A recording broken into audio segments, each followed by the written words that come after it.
Oh, mucho mal. See oli Iraani rünnak USA baasile Iraagis. Ja see juhtus vaid päev pärast seda, kui USA peatas Project Freedomi, et Iraan saaks läbirääkimiste laua taha naasta. Nii et ei paista, et Iraanil oleks üldse läbirääkimiste tuju. Tegelikult näib, et just eelmisel ööl viisid Iraani väed Iraagis läbi mitu erinevat rünnakut, sihtides peamiselt kurdi jõude, mis suurendab pingeid piirkonnas kestva ebastabiilsuse ja piiriüleste rünnakute taustal. Nüüd, miks need rünnakud nii huvitavad on, seisneb selles, et meil on olemas läbirääkimiste üksikasjad. Meil on olemas 1 lehekülje pikkune nõudekiri, mille Ameerika Ühendriigid on saatnud Iraanile. Ja kui ma aus olen, siis ei paista, et Iraan neid nõudeid aksepteeriks, sest USA poole nõudmised pole üldse muutunud. Nii et ma ei ole päris kindel, miks Iraan peaks need nüüd vastu võtma võrreldes näiteks 2 nädala taguse ajaga. Sest kuigi blokaad on juba mõnda aega kestnud, ei ole see olnud piisavalt pikk, et Iraan selle mõju päriselt tunda hakkaks. Ja lisaks sellele on blokaadis augud, täpsemalt Iraani-Pakistani piir, mida Iraan on kasutanud varude sisse smugeldamiseks ja nafta välja smugeldamiseks, et lihtsalt oma ellujäämisaega pikendada. Nüüd räägime sellest uuest kokkuleppest, sellest 1 leheküljelisest memorandumist, mille Ameerika Ühendriigid on Iraanile saatnud ja sellest, kuidas Iraan sellele reageerib kohe varsti. Aga enne seda on meil tegelikult mõned huvitavad üksikasjad seoses Project Freedomiga ja miks see suleti. See info pärineb NBC-lt. Saudi Araabia keeldus andmast USA-le juurdepääsu oma baasidesse ja õhuruumi Project Freedomi jaoks, sundides Trumpi operatsiooni peatama. Selle põhjuseks on see, et raporti kohaselt üllatas Trump Pärsia lahe liitlasi, kui ta teatas Project Freedomist pühapäeva pärastlõunal sotsiaalmeedias ilma piirkonna riikidega kooskõlastamata. Saudi Araabia kuningriik oli raevunud ja teatas USA-le, et ei luba Ühendriikide sõjaväel lennata lennukitega prints Sultani õhuväe baasist, mis asub Riadi kagus, ega kasutada Saudi Araabia õhuruumi operatsiooni toetamiseks. Tõtt öelda ei ole see üllatus. Isegi kui operatsioon Eepiline raev algas, ei andnud Pärsia lahe riigid Ühendriikidele luba kasutada oma õhuruumi ning nad kasutasid baase, mis asusid nende riikides. Mõned riigid muutsid hiljem seda otsust, sest Iraan hakkas neid ründama, kuigi nad olid selles sõjas neutraalsed kolmandad osapooled. Just sellepärast olemegi nimetanud Iraani rünnakuid sisuliselt terrorikampaaniaks. Nad tahtsid, et piirkond leekidesse matuks, sest Iraani režiim sai aru, et see on nende ainus võimalus ellu jääda. Pole raske oletada, et kui operatsioon Eepiline raev lõpetati vaherahu ajal, siis riigid, kes andsid Ameerika Ühendriikidele loa kasutada oma õhuruumi vastuseks Iraani rünnakutele, tõenäoliselt tühistasid selle loa koos vaherahuga. Seega oleks administratsioon pidanud tõenäoliselt koordineerima tegevust Pärsia lahe liitlastega, kui nad tahtsid, et projekt Vabadus oleks midagi tõsist. Aga nüüd teame, et see tühistati. Ja ma kahtlen, et see luba oli siin määrav. Ma kahtlen, et see oli põhjus, miks me tühistasime. Ma olen kindel, et Iraaniga käivad veel mingid muud läbirääkimised, mis loodetavasti toovad peagi mingisuguseid häid uudiseid. Aga see, et Saudi Araabia ei andnud USA-le luba oma õhuruumi kasutada, ei tohiks olla suur üllatus. See oli Saudi Araabia seisukoht juba siis, kui operatsioon Eepiline raev algas. Nüüd pöörame oma tähelepanu käimasolevatele läbirääkimistele ja nõudmistele, mille Ameerika Ühendriigid on Iraanile esitanud. Nüüd kahjuks läheb asi siit veelgi segasemaks, sest eile avaldasid 3 erinevat uudistekanalit 3 erinevat nõudmiste nimekirja. Seega võtame need ükshaaval läbi ja räägime, milline neist on tõenäolisem ja milline vähem tõenäoline. Esimene nimekiri on pärit Wall Street Journalist. Ja nende nõudmiste hulka kuuluvad 20-aastane rikastamise keeld. Iraan peab loovutama kogu rikastatud uraani. Iraan peab avalikult teatama, et ta ei taotle tuumarelva. Samuti demonteeritakse Fordo, Natanzi ja Esfahani tuumarajatised. Need on 3 Iraani tuumarikastamise keskust. Samuti kehtestatakse keeld maa-alusele tuumategevusele. Ja lisaks sellele nõustub Iraan nõudmisel tehtavate kontrollide ja rikkumiste eest määratavate karistustega. Paljuski on see päris hea kokkulepe. Tegelikult oleks see tõesti väga hea kokkulepe. Nüüd, mõned asjad, mis siin puud on ja mis olid Ameerika Ühendriikide nõudmistes sõja alguses, on muidugi seotud Iraani rahastamisega Lähis-Ida võrgustikele nagu Hezbollah, Hamas ja Hautid. Ja lisaks sellele pole ühtegi nõudmist, mis puudutaks Iraani ballistiliste rakettide programmi.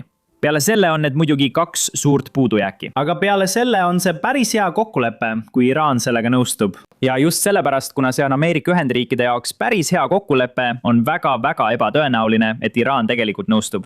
Nüüd, teine kokkulepe, millest räägime, pärineb Axiuselt. Ja see tundub natuke tõenäolisem, et sellest võib midagi välja tulla. aga teisest küljest tähendab see, et see pole Ameerika Ühendriikide jaoks nii positiivne kokkulepe. Enne kui läheme selle Axios kokkuleppe juurde, kiire meeldetuletus kõigile. Vajutage all olevaid meeldimise ja tellimise nuppe. See aitab Business Basicsil tõesti uudiseid kajastada, eriti YouTube'i algoritmi puhul. Ja nüüd jätkame. Axiosi andmetel usub Valge Maja, et ollakse Iraaniga väga lähedal kokkuleppele üheleheküljelise vastastikuse mõistmise memorandumi osas, et lõpetada sõda ja luua raamistik üksikasjalikumate tuumaläbirääkimiste jaoks. Põhjus, miks ma ütlen, et see allkirjastatakse tõenäoliselt, on see, et tegemist ei ole tegelikult kokkuleppega. Ja tegelikult on see täpselt see, mida Iraan küsis vaid nädal tagasi või võib-olla 5 päeva tagasi. Iraan ütles, et nad tahavad kokkulepet, mis lõpetab blokaadi ning nad avavad Hormuzi väina ja eelistaksid tuumaküsimusi hiljem arutada. Ja mingis mõttes annab see uus kokkulepe, millest Axios räägib ja mille Valge Maja Iraanile esitas, Iraanile põhimõtteliselt selle, mida nad soovisid. Nüüd, ma olen selle kokkuleppe suhtes veidi pessimistlik, aga las ma annan teile kõik üksikasjad. Siis saate ise otsustada, kui hea see kokkulepe USA vaatenurgast on. See kokkulepe nõuab nüüd, et Iraan kohustuks järgima uraani rikastamise moratooriumi. Põhimõtteliselt, kuni läbirääkimised käivad, ei rikasta Iraan ega liiguta ühtegi tuumaseadet ega uraani, mis tal on. Ja selle eest nõustuvad USA tühistama sanktsioonid ja vabastama $miljardid külmutatud Iraani vahendeid. Ja loomulikult nõustuvad mõlemad pooled ka blokaadi lõpetamisega ning jätkavad transiiti Hormuzi väina kaudu nagu tavaliselt. Oluline on märkida, et selle vastastikuse mõistmise memorandumi kohaselt toimub see kõik enne, kui hakatakse läbirääkimisi pidama pikaajalise rahuleppe üle. Oletame siis, et järgmise 48 tunni jooksul kirjutatakse sellele vastastikuse mõistmise memorandumile alla. See tähendab, et Iraan nõustub kõigi teiste punktidega, mida kohe üle vaatame. Ja kui see on allkirjastatud, avatakse taas Hormuzi väin, Iraan saab raha ning siis algavad läbirääkimised. Minu arvates annab see Iraanile palju rohkem järeleandmisi, kui ta väärib. Sõjaliselt pole Iraan selles sõjas tegelikult midagi saavutanud, et saada Ameerika Ühendriikidelt kõiki neid järeleandmisi. Alles nädal tagasi ütlesid Ameerika Ühendriigid, et kuulge, meil on vaja rahulepet, kui te tahate sanktsioonide tühistamist. Meil on vaja pikaajalist kokkulepet, kui te tahate külmutatud vahendeid, kui te tahate juurdepääsu neile külmutatud Iraani vahenditele. Ja nüüd oleme valmis neid andma isegi enne, kui rahulepe on allkirjastatud. Nüüd, selle vastastikuse mõistmise memorandumi teine osa on see, et see lõpetaks sõja piirkonnas, kuid see käivitaks uue ajaloenduse. See tähendab, et algaks 30-päevane läbirääkimiste periood, mille jooksul tuleb jõuda üksikasjaliku kokkuleppeni. Ja see kokkulepe peab keskenduma Iraani tuumaprogrammi piiramisele. Ma arvan, et kui 30 päeva jooksul kokkulepet ei saavutata, algab sõda uuesti. Aga kui ma olen aus ja realistlik, siis tegelikult tähendab see seda, et kui see vastastikuse mõistmise memorandum allkirjastatakse ja kui 30 päeva jooksul kokkulepet ei saavutata, siis tõenäoliselt lihtsalt pikendatakse seda perioodi jälle. Nagu te teate, oleme me selles sõjas juba nii palju pikendusi näinud, juba ka relvarahus. Nüüd, selle vastastikuse mõistmise memorandumi parim osa, vähemalt minu vaatenurgast, on see, et paar allikat ütlesid Axiosile, et Iraan oleks nõus oma rikastatud uraani riigist välja viima, kui nad selle allkirjastavad. See on midagi, millele Iraan on väga avalikult öelnud, et nad ei kavatse sellega nõustuda. Ja isegi kui see fraktsioon, kes Ameerika Ühendriikidega läbi räägib, ütleb, et nad teevad seda, siis ma arvan, et ISTC tõenäoliselt ei lase neil seda teha. Aga siiski, kui see vastastikuse mõistmise memorandum allkirjastatakse ja Iraan nõustub rikastatud uraanist loobuma, siis see ikkagi toimib. Isegi kõigi USA järeleandmistega oleks see ikkagi väga-väga positiivne asi. Nii et kui see juhtub ja Iraan loobub rikastatud uraanist, poleks see nii halb, kui see oleks võinud olla. Lisaks kõigele sellele teatab ka New York Post, et Pakistani vahendajad, kes lihtsalt edastavad sõnumeid Ameerika Ühendriikide ja Iraani vahel, kinnitavad, et dokumendist on mitu versiooni. Ja ma ei ole päris kindel, mida see tähendab. Kas USA ise saadab mitu versiooni? Või tähendab see, et üks versioon tuleb Iraanist ja teine Ameerika Ühendriikidest? Aga igal juhul on olemas mitu versiooni ja ma ei tea, milline neist on avalik. Seega ma ei tea, millest Axios täpselt räägib. Aga kui leping allkirjastatakse 48 tunni jooksul, siis see on tähtaeg, mille Axios ütleb, et Iraanil on. Loodetavasti saame selle üksikasjad teada siis, kui leping allkirjastatakse. Nüüd, president Trump ise ilmselt teab, et on ebatõenäoline, et leping sõlmitakse väga kiiresti, sest see on avaldus, mille ta just eile hommikul välja andis. Eeldades, et Iraan nõustub andma seda, milles on juba kokku lepitud, mis on võib-olla suur eeldus, siis juba legendaarne Epic Fury saab läbi ja väga tõhus blokaad, mis hoiab Hormuzi väina kõigil avatuna, kaasa arvatud Iraanile. Kui nad ei nõustu, algab pommitamine ja kahjuks toimub see palju kõrgemal tasemel ja intensiivsemalt kui kunagi varem. Nii et Trump ise ootab, et võib-olla need läbirääkimised ei vii kuhugi. Ja siin on oluline märkida, et alles eile käis Iraani välisminister Hiinas. Ja loodeti, et ehk hiinlased suudavad Iraani veenda mingisuguse kokkuleppega nõustuma. Ja lisaks sellele on see miski, millele paljud inimesed ei pööra tähelepanu. Trumpil on ees reis Hiinasse, mis toimub 15. mail.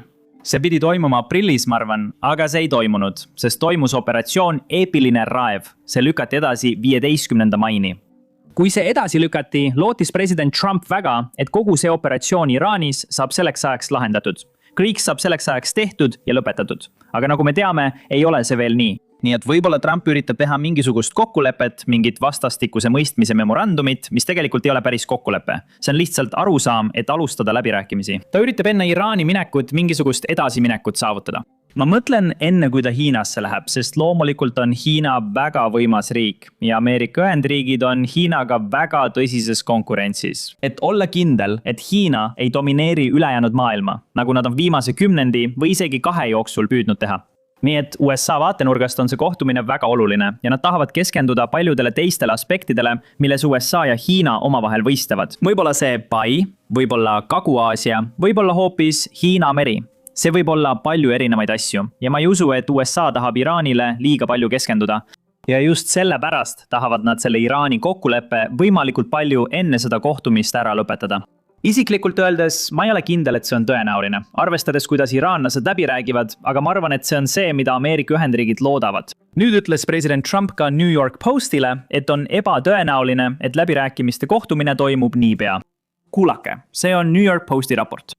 President Trump ütles just telefoni teel New York Postile, et on liiga vara hakata planeerima läbirääkijate saatmist Pakistani silmast silma peetavateks rahuläbirääkimisteks. Nad ei ole veel sealmaal. Siiski on märke, et president Trumpi otsus viimaste nädalate jooksul lõpetada Steve Witkoffi ja Jared Kushneri saatmine Pakistani silmast silma peetavatele kõnelustele ning hakata kõike telefoni teel ajama, on end ära tasunud. Ma ei ole kindel, kas sellest saab midagi, aga kui on olemas tõeline diplomaatiline tee ja me jätkame selle uurimist, siis Steve ja Jared töötavad selle nimel väga kõvasti. Kui see seal olemas on, võib see viia nad ülesehitustööni, jõukuseni ja stabiilsuseni ning selleni, et nad ei kujuta maailmale ohtu. Alternatiiviks on kasvav isolatsioon, majanduslik kokkuvarisemine ja lõpuks täielik kaotus.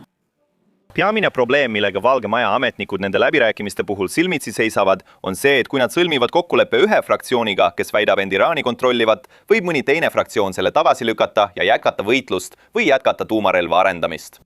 Eraldi osa sellest puslest on aidata Iraani meeleavaldajatel vajadusel võidelda jõhkrate režiimivägede vastu, kasutades USA poolt antud relvi.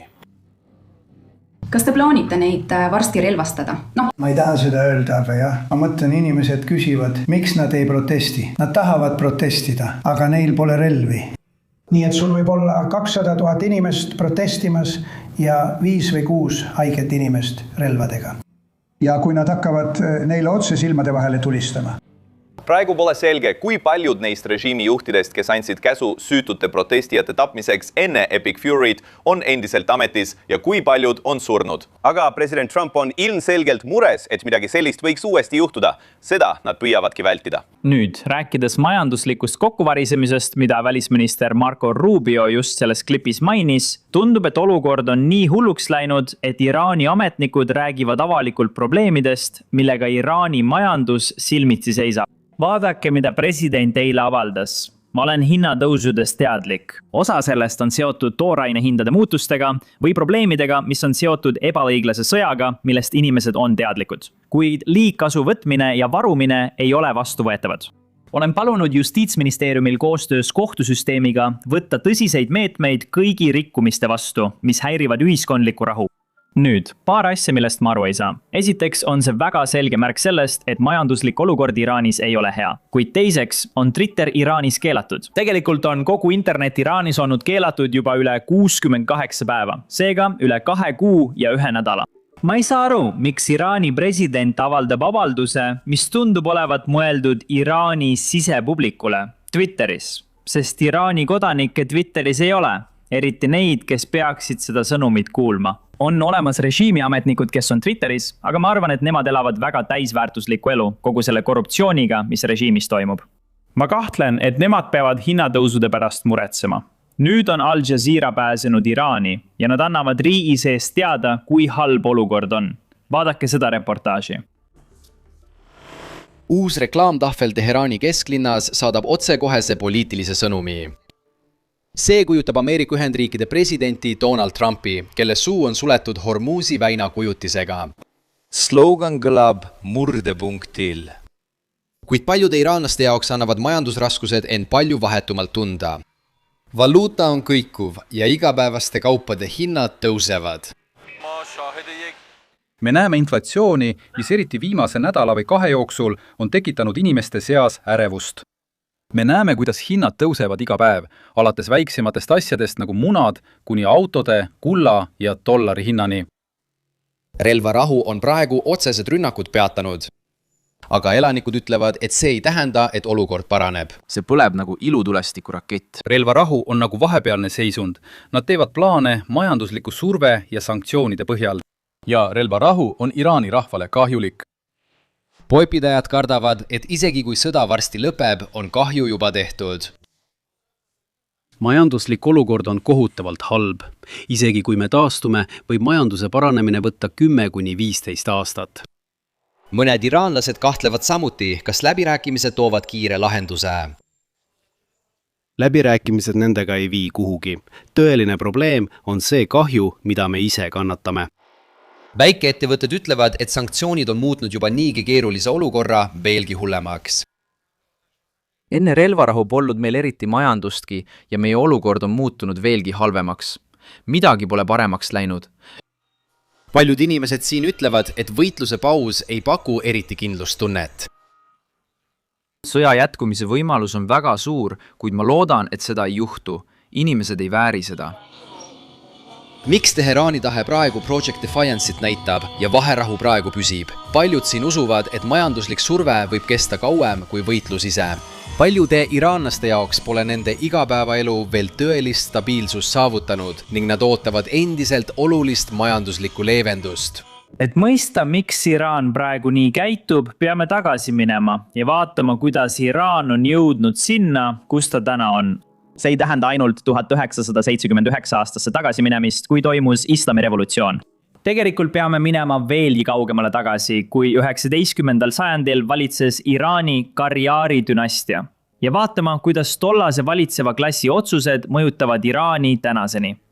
Tead mis? Just täpselt seda me teemegi oma mitmeosalises taskuhäälingus, mis just täna välja tuli. Nii et kui oled keegi, keda huvitab Iraani ajalugu ja see, kuidas me jõudsime tänasesse päeva, siis kindlasti mine ja vaata seda. Seda saad vaadata, kui klikid kirjelduses olevatele linkidele või lihtsalt klõpsad ekraanil kuvatud lõpuekraani videol ehk videol, mis sul ekraanil on.